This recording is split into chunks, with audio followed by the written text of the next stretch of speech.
and action. If you feel like every week the updates are too small for you, you want to see something bigger, well, this is it today. We're going to pull this engine out and we're going to satisfy that craving. So put the kids to bed, grab your sweatband, let's get to work.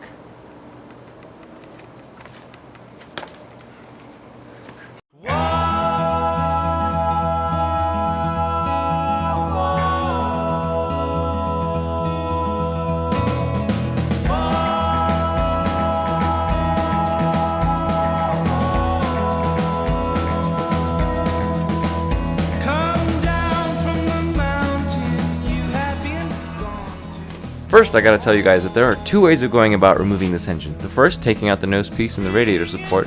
The second would be removing the hood and lifting the engine straight up and over everything. Now this fender and bumper are coming off for bodywork reasons, so don't even worry about that today. But you can see when I remove the nose piece how much room I have to actually get that engine out of there once the radiator is out of the way. If you do it the other way with the hood off and you're trying to lift up and over, you can end up scratching a lot of things or denting things, and I ended up doing that the first time around. And I'll tell you, this is going to save you a lot of trouble. And if you're separating the engine and the transmission, wait to do that after they're both out of the car. Last night, I got a little bit of a head start, and I started to drain the coolant into a drain pan without completely removing the hose so it doesn't spill everywhere. You can see it's easy to get mixed up with what goes where since there are so many connections. So document everything. Take pictures or put some masking tape on it and write down what each wire goes to, and that'll save you a lot of trouble in the end. There's so many, but yet there are still so few in comparison to the newer cars.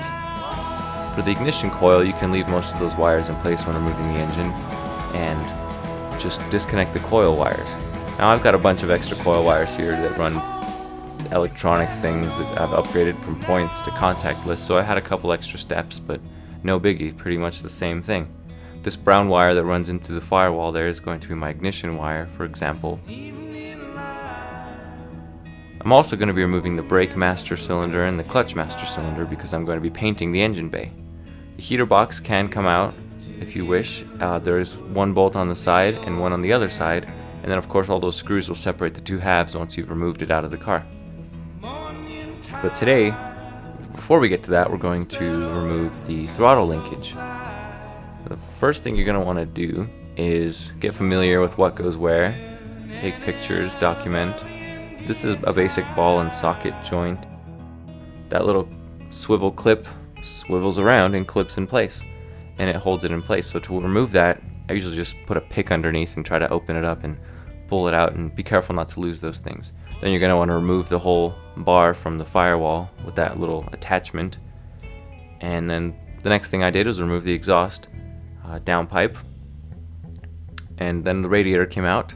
These are the two little grommets I put in place for that new radiator I have, which is a Honda unit, since the Volvo OEM units are expensive, and this did the job just as well. These are the wires for my radiator that would power the electric fan. This is the biggest connector you're going to find this side of the firewall, so just disconnect that. The mechanical fuel pump line gets disconnected right there between the pump and the filter. And then the shifter, put it in neutral and just disconnect that big nut using some large pliers. That's what I did. Here's the other wires for the horn. They're both going to go through here. This thing's going to go...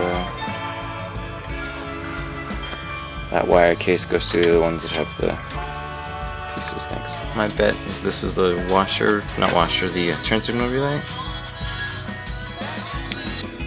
If you're undoing the fuse panel like I did to repaint the engine bay, just take out the top and bottom fuse, take out those screws, and then close it all up so that you don't lose it.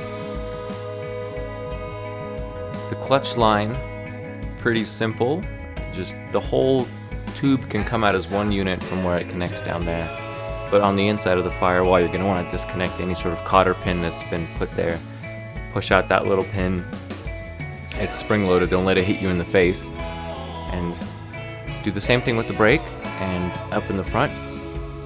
They're pretty much identical. Easy.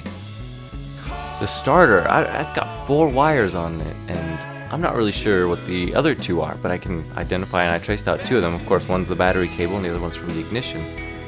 So when I get it all put back together, I'll find out what those extra 2 wires go to.